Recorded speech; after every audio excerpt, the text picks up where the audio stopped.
NDTV. Well, let me introduce my panel to you right away. Joining me, Upasana Thakur, co-founder, mobile wallet MobiQuick. Joining me from Gurgaon, Rituparna Chakraborty from Bengaluru, co-founder and senior vice president, TeamLease. This is a recruitment and staffing company. Sunil Mishra joins us from Mumbai. He's a chief strategy officer at PropTiger. This is, of course, the entity that's been created after the merger of Housing.com and PropTiger in February 2017. And with me in the Delhi studio, Ashok Madhavali, director at NASSCOM 10,000 Startups. Thanks all so much for being with us on the program.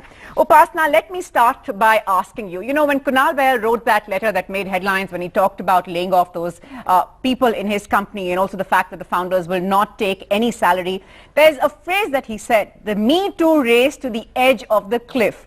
He mentioned GMV is vanity, profit is sanity. Is that, you believe, Upasana, the root of the problem? I believe that it is a somewhat disastrous situation, but like you started out, fighting for survival, that is sort of the dharma and karma of every entrepreneur all over the world. And right from the beginning, when an entrepreneur or a team of founders just starts out, they are anyways fighting to even get to the next level. I think at some point, market pressures, investor pressures, all kind of things come into play, and sometimes, founding teams or management do tend to get carried away. And I think that it isn't really a doomsday. I think a lot of companies have corrected themselves, have pivoted, and have brought sanity, back to the way they build out their businesses. Right. So yes, there are vanity metrics that people were chasing.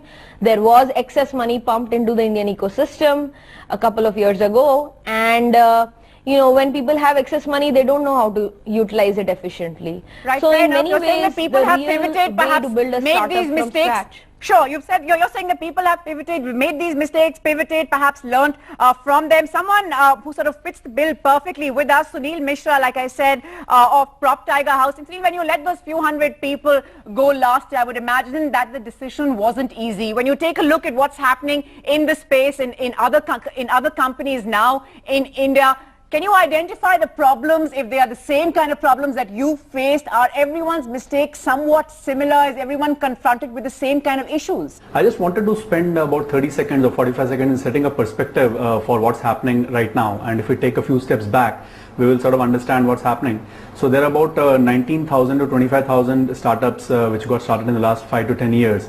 And if each of them employs about 25 people, we are talking about 625,000 to 1 million employees in the quote-unquote startup arena. And if you look at all the newspaper articles in the last 6 months talking about quote-unquote layoffs, they add up to about 10,000 to 15,000. So actually we are talking about a 1 to 3% of the entire workforce employed directly. There's a 1x impact of indirect sort of workforce as well. But coming to the point and the question that you asked, that what are the reasons or what you termed them mistakes, but I'll call them reasons for laying off. So PropTiger specifically was a merger, and PropTiger and Housing was a symbiotic merger because there are different models. However, when two companies merge, there are overlapping functions, the enabling functions, and hence we have to let go people. So our sort of 200 people were part of that. Yeah. Fair enough. I think what happens is that when people get laid off, especially in a country like India, this is a scenario that we are not familiar with. Upasana, if I can just get you in very quickly here, there are all those who say, half the problem is that the headlines, they say we don't want to believe the numbers, they're exaggerated. But is the problem, the point that Sunil is making, this is a tiny fraction, but in a country like India, is the bigger problem in a country like India. We don't really look as failure necessarily as something to learn from, but it's almost like a tag or a label, we believe, on your back that is going to doom you. And we need to break out of that mindset. Is that fair, Upasana? We definitely need to break out of that mindset. As an example, I can tell you that within my organization of 250 employees, we must have at least 12 founders of ex-startups, failed startups, working for us today. We believe that failed founders are more valuable to us than, employees with good pedigrees and MBAs from top colleges with no entrepreneurial experience. So I do believe that this failure tag needs to go away. It is celebrated all over the world. Early employees and founders of failed startups all over the world get directly pristine positions in large tech startups as well as large companies. So, I don't see any need. And like my co-panelist was talking about, the percentage of people who get impacted negatively, and in correspondence to that, the amount of value creation and job creation that young startups are doing, the positives are far higher. So I do believe that we need to have some pragmatism in terms of how we look at, these layoffs and some startups not doing well. Rituparna, come in here. When we look at the larger story of job creation, of course, we're talking about these lakhs of jobs that startups were meant to create. The point that Sunil's making is that just a fraction of people so far, and let's hope that the numbers stay at that or perhaps even come down, have been let go of. But what about the larger job creation space in the country where startups are meant to play a big role? How badly is that taking a beating in all of this? Because all we're talking about is saving jobs at best, if not firing, but not about job creation now. First and foremost, I think we have overdone the narrative around layoffs that are happening around startups, and the startup ecosystem that we usually end up talking about are usually technology-led startups.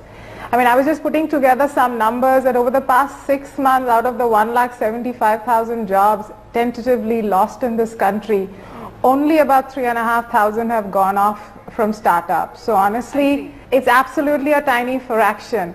I think what we need to focus on is non-tech startups for massive job creation, and I think India is still a hostile habitat for any such startups which are non-technology oriented, because I think the labor law situation hasn't improved as much as we would have expected it to be. Access to capital, improvement of infrastructure, ports, smart cities. So despite all the headlines and despite all the celebrations, you're saying there are serious challenges. Ashok Madravali, come in here.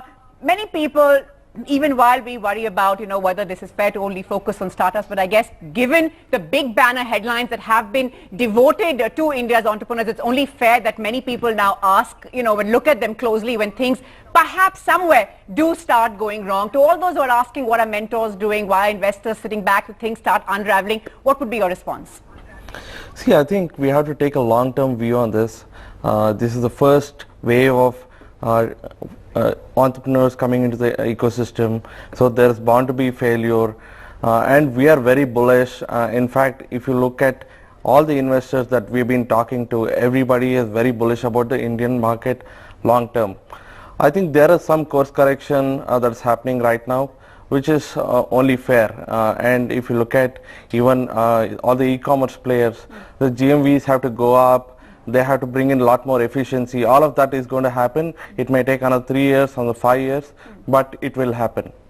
Okay. So that's good to know that you believe that we're on the right track and we will get there. Upasna, another issue that most entrepreneurs and startups, especially last year, began talking about was the fund crunch, because 2015 was all about the billion-dollar valuations, was all about the unicorns, was all about the big and even bigger salaries, and then came somewhat of a reality check. Now many are asking, is success for your entrepreneurship, is success for your startup only about deep pockets? Does it eventually just come down to that? What would be your response, Upasna? See, I completely don't believe that deep pockets is the only way, because if I believed deep pockets is the only way to build a company or build a business worth anything, then I would have not even started out.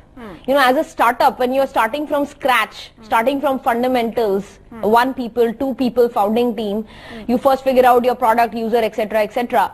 You have this in your mind that you're going to make it, and money is not the only thing that counts. Talent counts, product fit counts, what you're doing, the passion counts. And so, I see that in my everyday life, where, every dollar of money that we spend in our company, probably many large companies are spending 10x the amount of money and still not getting the same ROI. Sure. So, having excess capital does spoil things for some companies, which is why I am a strong proponent and a believer that, when starting out, people should bootstrap, at least for the first couple of years. Okay. It builds the right practices, it builds the right way of building the company, because, like you were saying, having a unicorn or a billion-dollar status is really not worth anything if a year later you are going to fire half your Absolutely, employees. fair enough. Fair enough. That, of course, brings me to my next question. Sunil Mishra, if I could put that to you, in the midst of all of this, there's been this entire debate about protectionism, about we need money from abroad, but we don't need foreign companies. So where do you really stand on that? And if, how many of you really believe on the panel is what I'd like to ask, whether that would solve the problem, and are you for it? Because that's also generated a huge debate. Sunil Mishra, first to you. Yeah, so there are different models, when you talk about protectionism, people look at China on the internet side, where they sort of home grew sort of lookalikes of Google and Facebook.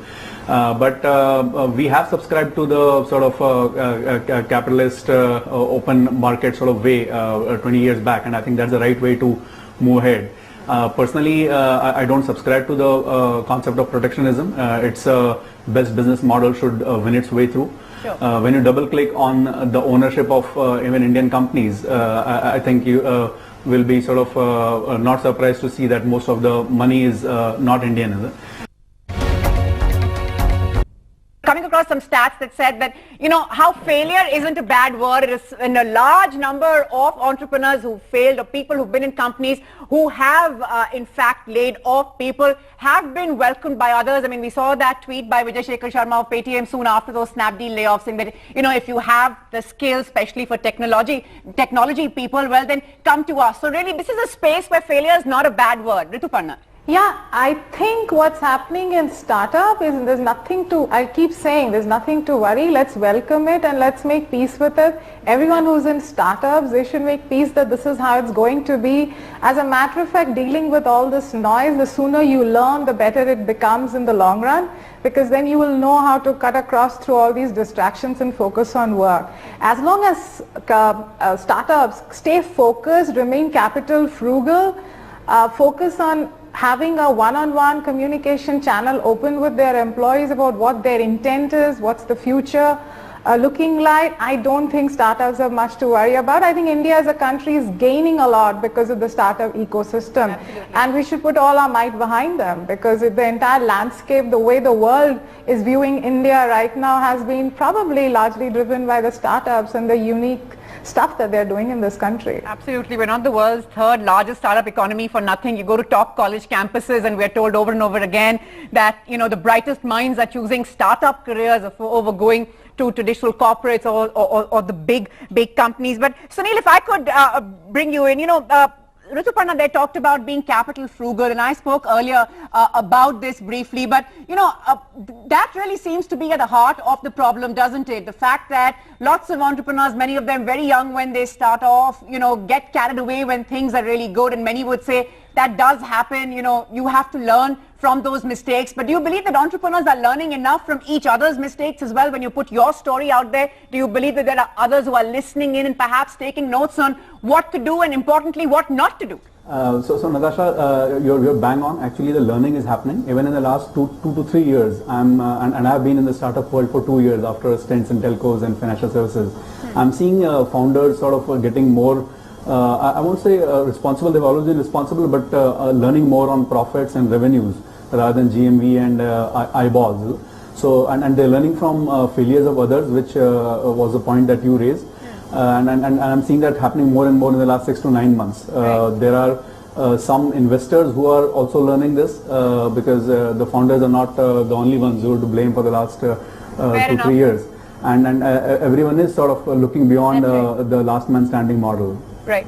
Fair enough. And the idea, I think, even for the media, isn't really to try and put the blame at anyone's door. Just try to understand just what's happening. Like I said, the startups have been so celebrated that we'd hate for this story to go wrong in any way. So I would like to believe that all we're doing is just hitting some kind of road bumps along the way, but we're going to be fine in the long run. Upasna, I saw you there agreeing with the point that Sunil made, especially about others in the ecosystem, the mentors and the investors all playing a key role before all hell breaks loose, literally. Yeah, so actually, the founder is the captain of the ship, and he or she always gets to hear the brickbats as well as the victories. But a lot of these messes that have been created with startups shutting down in the last 2 years have, a lot of contribution comes to some of their investors as well, some of their mentors as well, who were pushing them towards vanity numbers. Ashok, we're often told that look, America is the biggest startup economy. Look at how they're buzzing, and they're,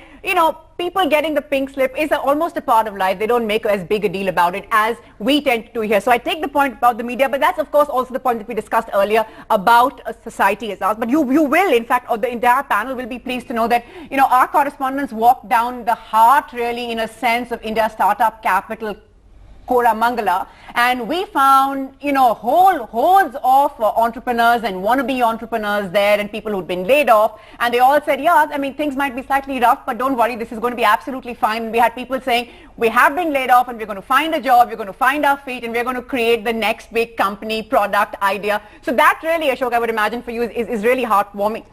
Absolutely, and we believe that there has never been a better time to start up than now. There is money coming in, although it's a little more measured now, which is good for the ecosystem. There are corporate partners. If you look at any large Fortune 50, Fortune 100 company, they have all set up their incubators, accelerators to work with startups. There is support both at the central government level, at the state government level, in terms of funding for startups, in terms of incubation, all the other infrastructure support that is being provided. So I think it's fantastic if you look at it. This kind of infrastructure across maybe in Israel and a few other countries, but I think India is doing really well. Great. That's a great optimistic note to end on. One of my talking points was meant to be is the honeymoon over, but clearly everyone is quite clear that that is far from the real story. Well, Upasana Thakur, Rituparna Chakraborty, Sunil Mishra and Ashok Madhavali, thanks so much for your time, and whether the story goes the way that you are projecting or not, you can bet that we'll have you back here another day. Thanks very much. Bye-bye.